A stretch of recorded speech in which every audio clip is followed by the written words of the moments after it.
The pristine halls of the Galactic archives towered above senior researcher Kickstall, their crystalline structure refracting rainbow patterns across the polished floor. As they glided toward the restricted studies section, their 4 tentacle-like appendages clutched tightly to their research proposal. The security barrier hummed with recognition, granting them access to the most closely guarded knowledge in the known universe. Researcher Kickstall, Administrator Valfon's voice echoed through the chamber. The elderly Zaxian scales had long since faded from their original iridescent blue to a distinguished pale silver. Your request to study Earth has been received with considerable concern. Kickstall's outer membrane rippled with determination. Administrator, my research indicates that understanding Earth culture is crucial for galactic advancement.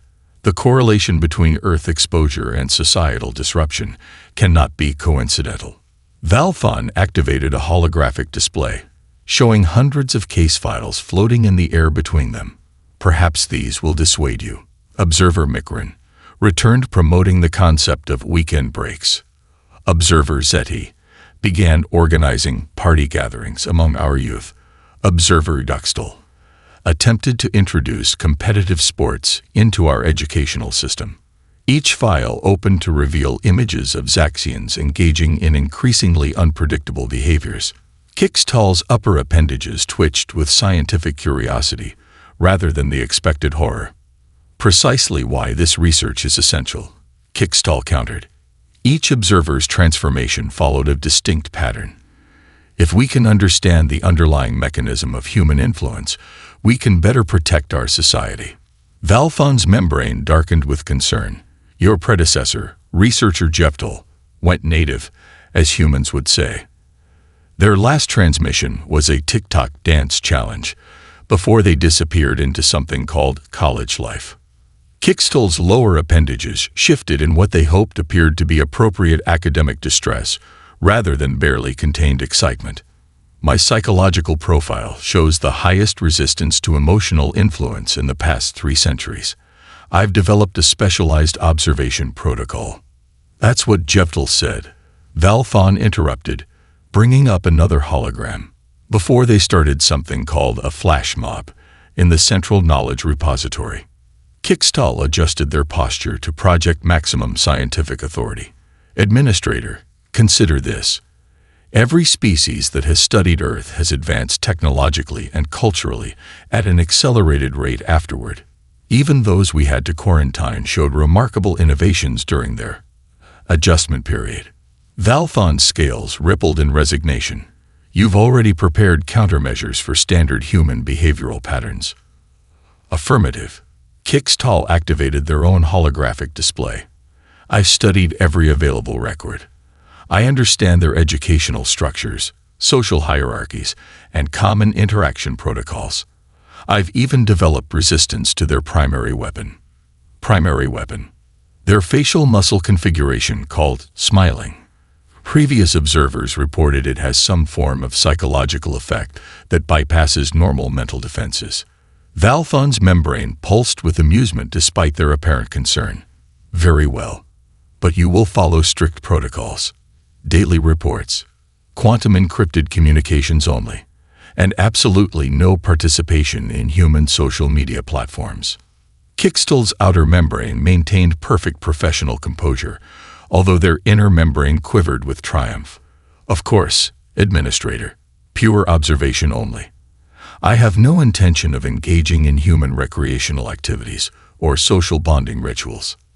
As they left the archives, clutching their approved research credentials, Kickstall accessed their private datapad.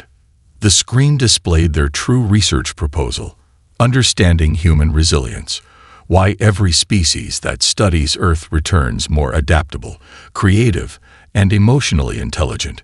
Their membrane rippled with satisfaction. Soon, they would understand why the most logical species in the galaxy kept transforming into what humans called best friends forever after studying Earth. It was purely academic interest, of course. They were a senior researcher after all, completely immune to human influence. The datapad chimed with their Earth assignment details. Evergreen High School, Seattle, Washington. Kickstall's appendages trembled with what they assured themselves was purely scientific anticipation. This would be the most important research in galactic history. And if they happened to experience this human concept of fun during their study, well, that would simply be additional data for their report. Kickstall's human disguise itched. The synthetic skin felt restrictive compared to their natural membrane, and maintaining only 2 legs for locomotion required constant concentration. They stood at the entrance of Evergreen High School, clutching their perfectly organized schedule, while streams of students flowed around them like a chaotic river. A bell rang, causing them to flinch. Their sensitive auditory receptors, even dampened by their disguise, registered at least 17 different conversations happening simultaneously. Someone was playing music from a portable device. Another human was laughing at something called a meme on their communication device. The sensory input was overwhelming. "You must be Kix," a bright voice cut through the chaos. A human female with dark hair, pulled into what their research identified as a messy bun, approached. "I'm Sarah Chen, your student guide. Welcome to Evergreen." Kickstall had prepared extensively for this moment. They activated their facial muscles in the prescribed friendly smile pattern. "Thank you. I am indeed Kix Thompson." They'd selected the surname from a database of common Earth names. Sarah glanced at their perfectly pressed clothes and meticulously combed hair. "You know, you kind of remind me of my mom when she first moved here from Shanghai, saying everything must be perfect energy." Kickstall's research hadn't prepared them for such an accurate personal observation. They consulted their prepared responses, but found none suitable. "Come on," Sarah continued, seemingly unbothered by their silence. "First period is chemistry with Mr. Rodriguez.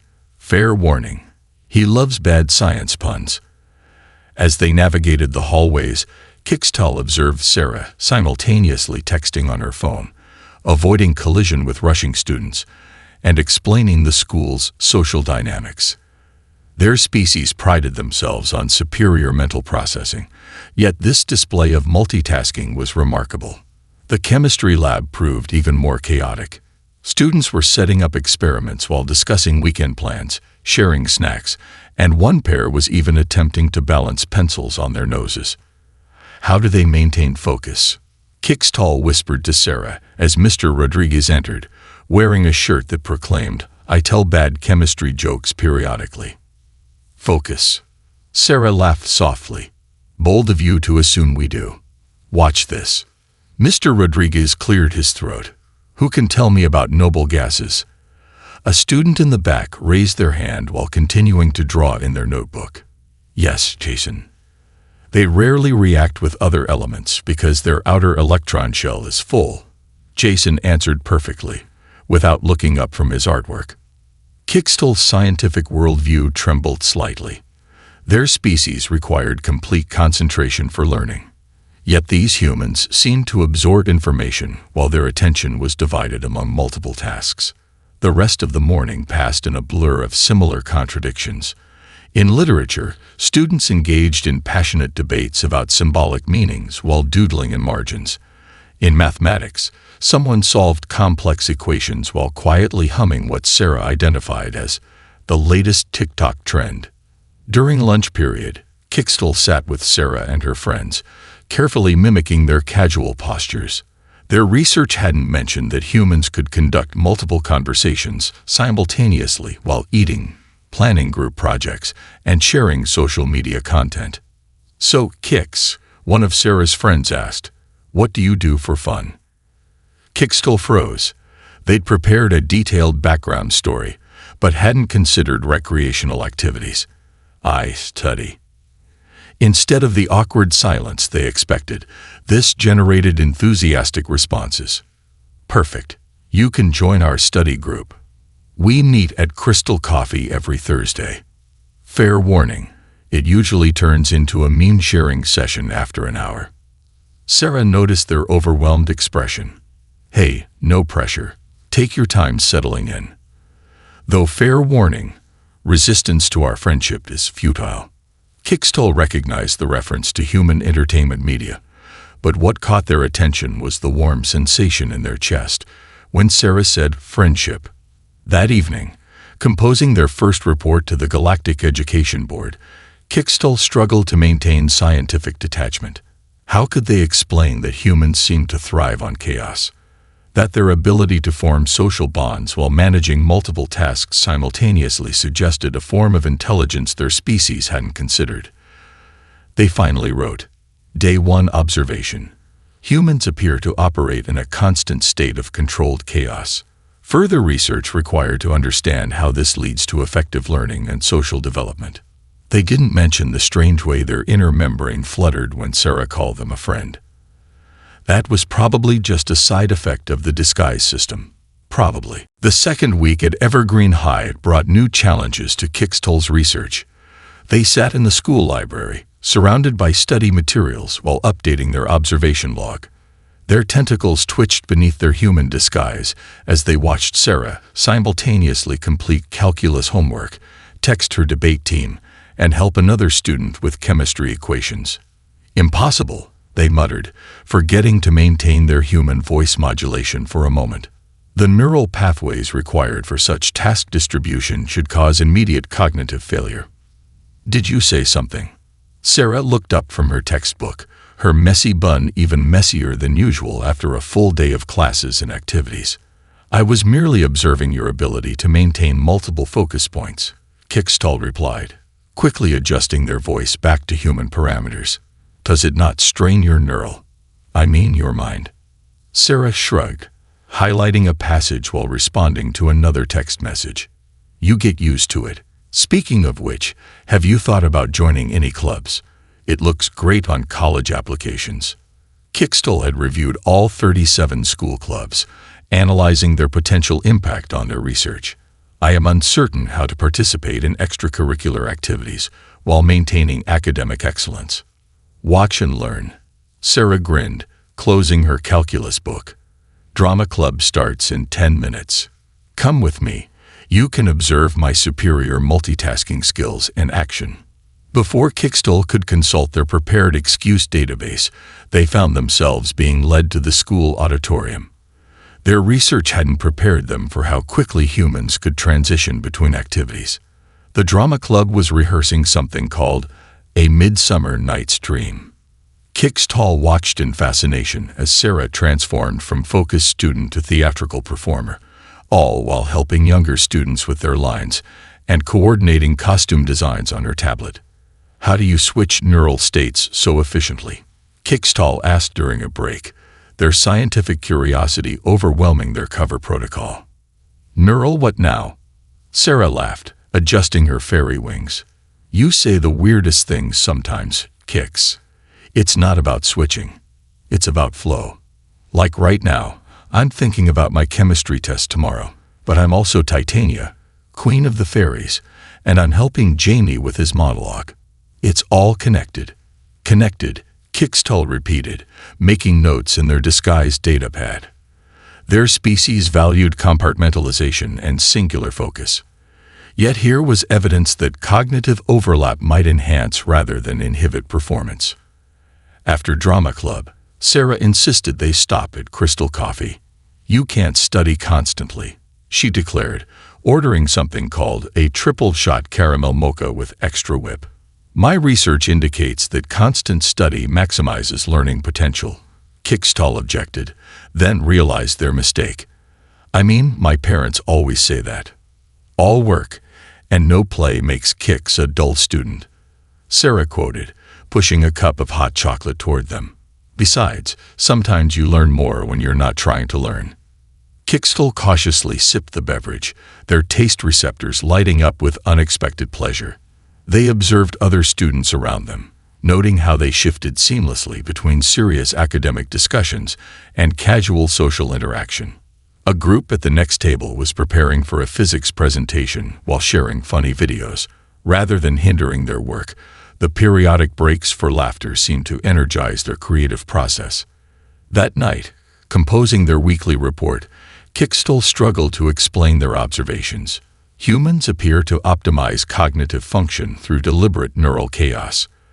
Their ability to maintain multiple attention streams while processing both academic and social inputs suggests an advanced form of parallel processing previously unknown to our scientists.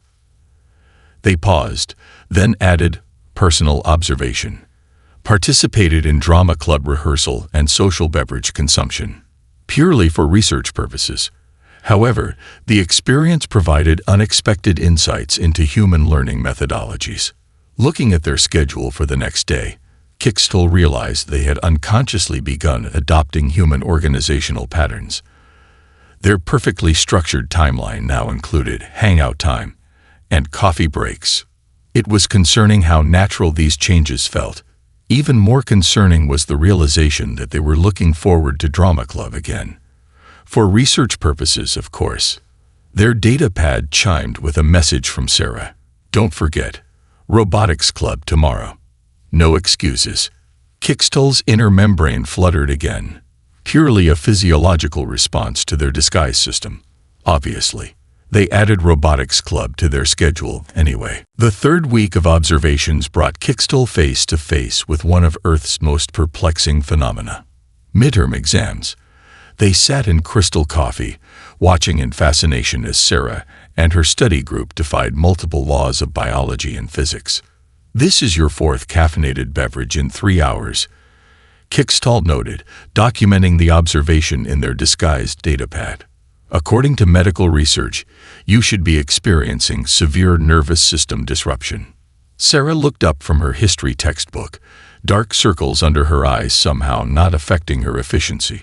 Bold of you to assume my nervous system still functions normally during exam week. She reached for her coffee while highlighting text and watching a history documentary at double speed on her laptop. The human ability to process information while sleep-deprived is remarkable, Kickstall said, then quickly added, according to scientific journals I've read. Less science, more studying.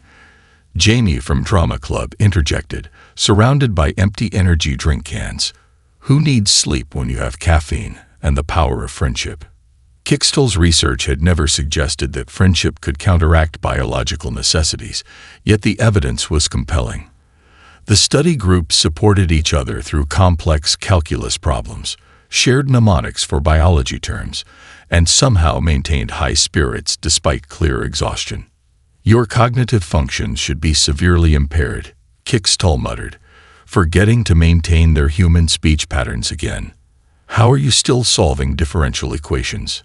The power of spite and sugar, Sarah replied, solving another problem set. Plus, we're all in this together. It's easier to stay motivated when you're not suffering alone. Kickstall made another note. Humans appear to draw energy from shared experiences, even negative ones. Social bonds may enhance performance beyond normal physiological limitations. The next day, during the actual exams, Kickstall observed even more impossibilities. Students who had been barely conscious during study sessions suddenly demonstrated perfect recall. Sarah blazed through her calculus exam while simultaneously planning the drama club's weekend rehearsal schedule in her head. How do you maintain information retention with such limited rest cycles? Kickstall asked during lunch break, genuinely puzzled.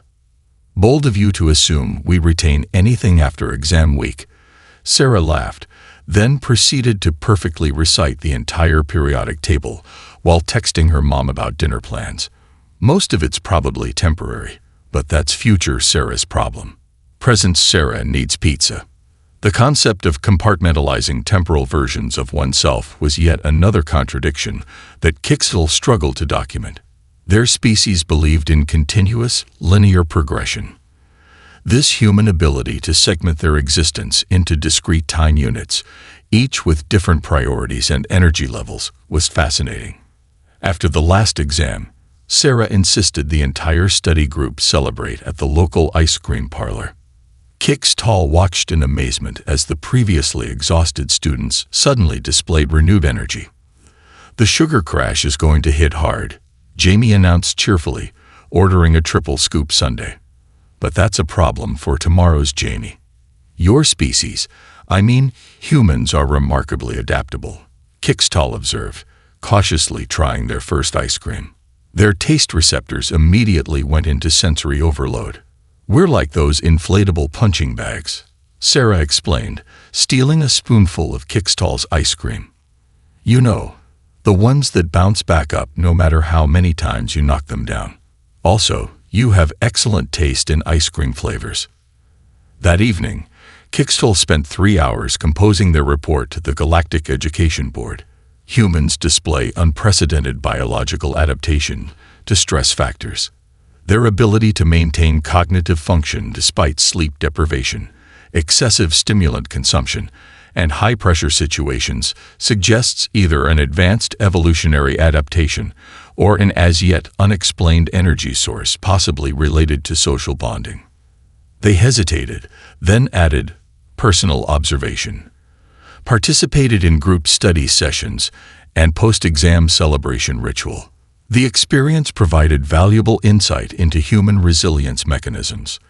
The consumption of frozen dairy products appears to have significant social and psychological benefits. Their data pad chimed with a message from Sarah. "Thanks for being our good luck charm during exams. Same time next week for robotics competition prep." Kickstall's inner membrane did that strange flutter again. They really needed to have their disguise system checked. After a moment's hesitation, they replied, "Affirmative. I will bring snacks." For research purposes, naturally. The robotics lab at Evergreen High hummed with creative chaos as Kickstall observed their teammates tackle what should have been an impossible engineering challenge. The regional competition was 2 weeks away, and their robot's main drive system had just failed spectacularly. "This defies all known principles of mechanics," Kickstall muttered, examining the scattered components. Their species engineering handbook listed 17 reasons why the team's proposed solution couldn't work. "Sometimes you have to think outside the box," Sarah said, already sketching an alternative design on a napkin from Crystal Coffee. "Jamie, hand me that roll of duct tape." "Duct tape is not an approved mechanical component," Kickstall protested, their disguise almost glitching from distress. "The structural integrity.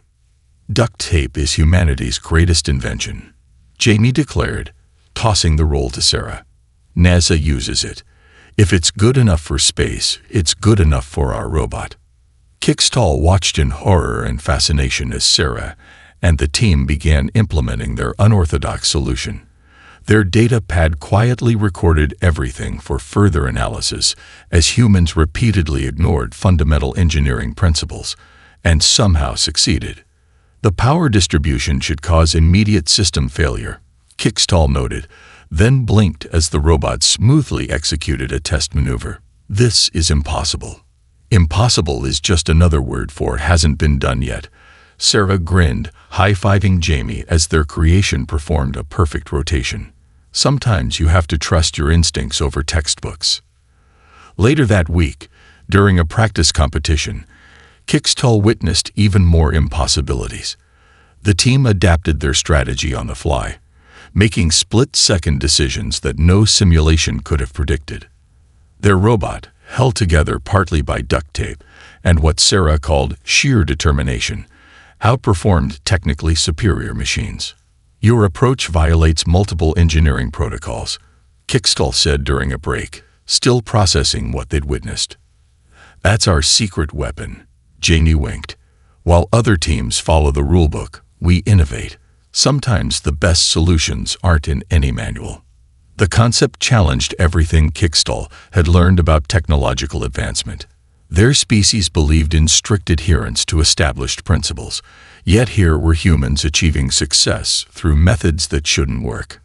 During the actual competition, their team faced a critical moment when their robot's sensor array malfunctioned mid-match. Kickstall expected immediate withdrawal, as per standard protocol. Instead, Sarah grabbed their arm. "Kix, you're great at calculations. Can you help us pilot manually? We'll be your eyes." "Manual control without sensor input is impossible." Sarah smiled. "Good thing impossible is our specialty." Before their research protocols could stop them, Kickstall found themselves at the controls. Sarah and Jamie called out positions and distances, creating a human sensor network. Their combined efforts, though completely unorthodox, worked perfectly. They won the match. That evening, composing their report, Kickstall struggled to explain what they'd witnessed. Human innovation appears to operate outside established scientific parameters. Their ability to combine intuition, unorthodox materials, and collaborative problem-solving results in solutions that succeed despite theoretical impossibility. They paused, then added, personal observation. Participated in competition as manual control operator.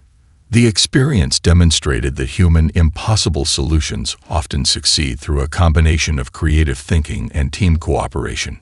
Additional study needed to understand how human intuition overcomes apparent physical limitations. Their data pad displayed multiple messages from the team celebrating their victory. Sarah had sent a photo of their impossible robot, now decorated with victory stickers. Couldn't have done it without our secret weapon. Your amazing robot whispering skills. Kickstall's inner membrane performed its now familiar flutter. They'd given up attributing it to disguise malfunction. Looking at their perfectly organized research notes, they made a decision that would have horrified their supervisors. They added a new section titled Human Innovation Principles, Working with Impossibility. The first entry read, "Sometimes the most logical solution is to ignore logic entirely." They blamed Sarah's influence for that particularly unscientific observation. Their pad chimed again. The team was gathering at Crystal Coffee to celebrate. "You coming, Hicks? We saved you a seat." For the first time, Kickstall didn't even pretend it was for research purposes when they replied, "On my way." Group projects, according to Kickstall's research database, were supposed to be exercises in academic collaboration. Yet here they were, sitting on Sarah's living room floor at 9 p.m., surrounded by poster boards and snacks, experiencing something entirely different. This history presentation isn't just about the Industrial Revolution, Sarah explained, arranging photos while sharing chips with Jamie. It's about showing how human connections shaped technological progress. Historically accurate and deeply ironic, Jamie added, sketching a timeline. Speaking of connections, Kicks, you've been holding out on us. I didn't know you could draw like that. Kickstall glanced down at their sketch of an early steam engine. Their species possessed perfect spatial awareness, but they'd been carefully maintaining average performance. I simply observed details closely. Simply nothing. Sarah leaned over, admiring the drawing. You capture the feeling of the machines, not just how they look. That's a gift. Something in Kickstall's chest warmed at the praise. Their scientific training demanded emotional distance, but these study sessions had become increasingly difficult to view objectively. The social dynamics of group projects appear to enhance creative output, they noted, trying to maintain research perspective. In normal human speak, Jamie translated, we work better together because we care about each other's success. That concept required extensive documentation. Kickstall's species believed competition drove progress. Yet here was evidence that cooperation generated superior results. The evening progressed, and the project evolved beyond simple academic exercise. Sarah shared stories about her family's journey from Shanghai, connecting it to immigration patterns during the Industrial Revolution. Jamie discussed how his grandfather worked in Detroit's auto plants, linking personal history to technological advancement. What about your family, Kicks? Sarah asked, passing them a cookie. Any interesting industrial heritage? Kickstall froze momentarily. Their prepared backstory hadn't included industrial history. But before they could consult their cover protocols, they found themselves sharing an adaptation of their own world's technological development, translated into human terms. To their surprise, the story flowed naturally. Sarah and Jamie listened intently, asking questions and drawing parallels to their own experiences. The connection felt genuine. That's perfect for our presentation, Sarah exclaimed. 3 different perspectives on how innovation brings people together. Later that week, during the actual presentation, Kickstall experienced another unprecedented phenomenon. Standing before the class with Sarah and Jamie, they felt something their species would consider dangerous: emotional investment in the outcome. They didn't just recite facts about the Industrial Revolution. They shared the story they'd crafted together, weaving their disguised alien perspective with Sarah's family history and Jamie's personal connections. The class responded with engagement rather than mere academic interest.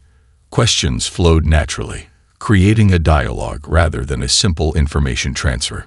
"That's what I call teamwork," Sarah declared afterward, initiating what their research identified as a group hug. To their surprise, Kickstall's usually rigid posture relaxed into the embrace.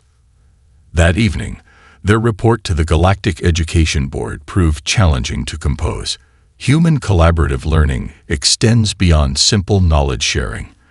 Their practice of combining academic content with personal experiences creates neural connections that enhance information retention and understanding. They hesitated, then added personal observation. Participated in group project presentation. The experience revealed that emotional investment in academic tasks does not, as our species believes, compromise objective analysis. Instead, it appears to deepen understanding and create lasting cognitive impressions. Their datapad displayed new messages in the group chat Sarah had created for their project. Sarah: "Best presentation ever. We should celebrate at Crystal Coffee." Jamie: "Kix's drawings totally stole the show." Sarah: "Museum trip this weekend to see the Industrial Revolution exhibit." Kickstall stared at the messages, realizing something that would terrify their supervisors. They weren't just observing human connections anymore. They were forming them.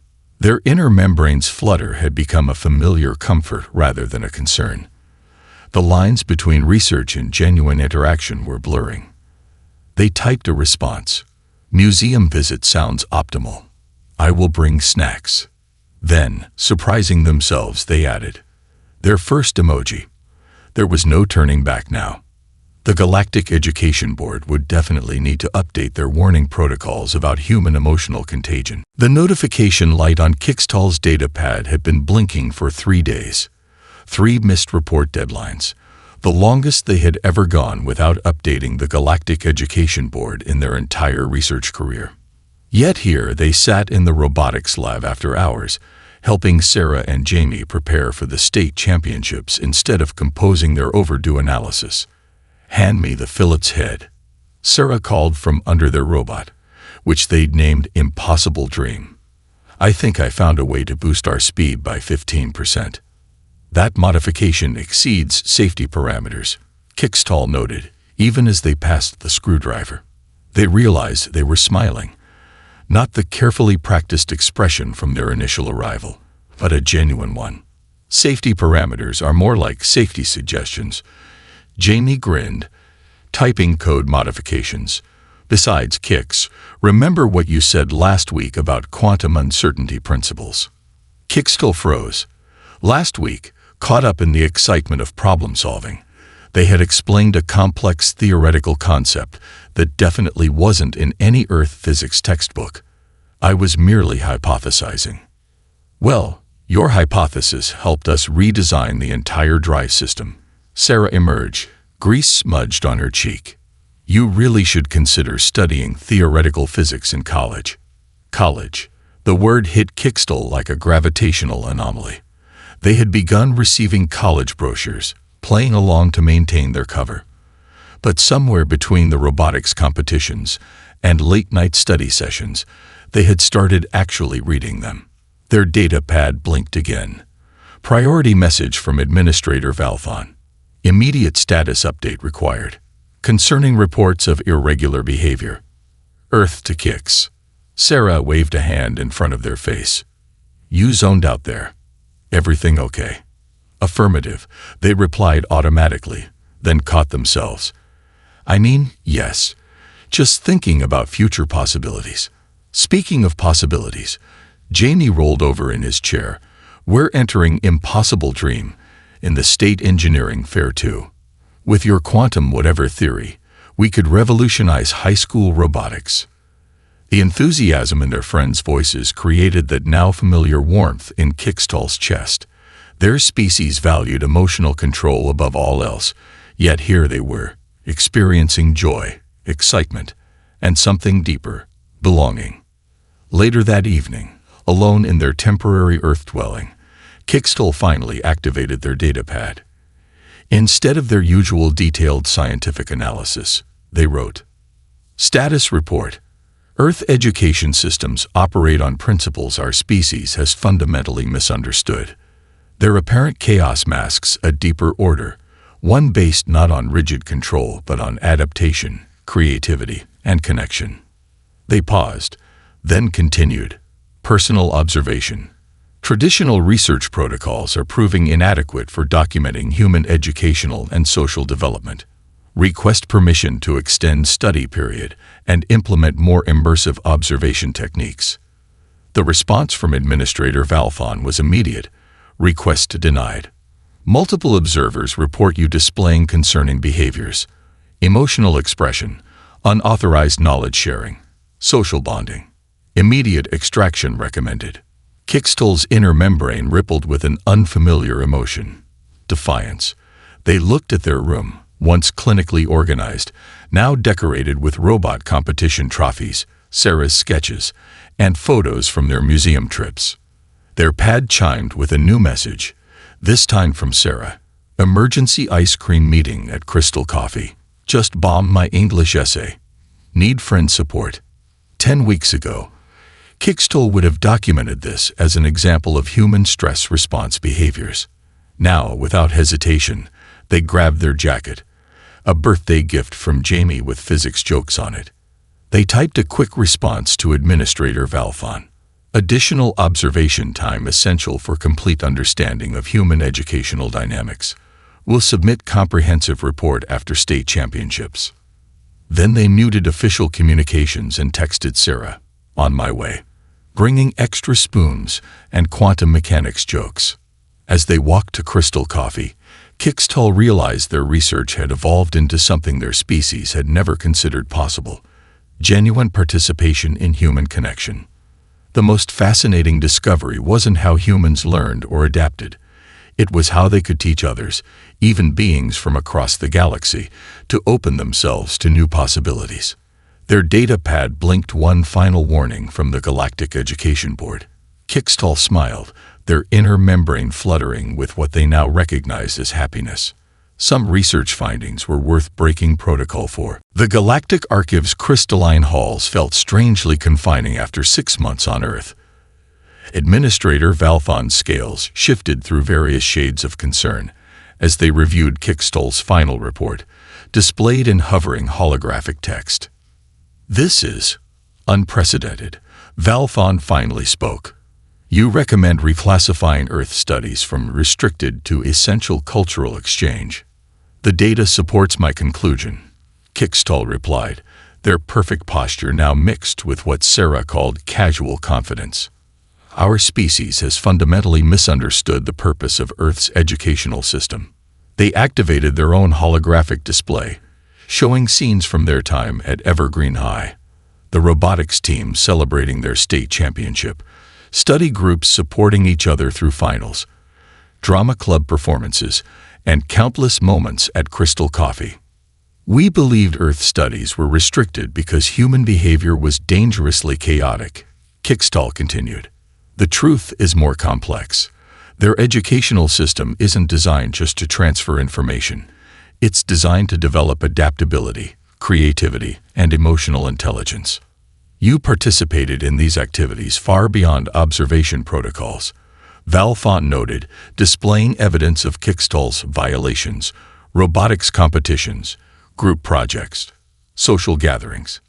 "Precisely." Kickstall's inner membrane rippled with newfound confidence. Direct participation revealed what centuries of distant observation couldn't. Humans don't just teach facts. They teach how to learn, adapt, and connect. They displayed their prized possession: a graduation photo with Sarah, Jamie, and their other friends. Every observer who went native wasn't failing their mission. They were experiencing the true purpose of human education: personal growth.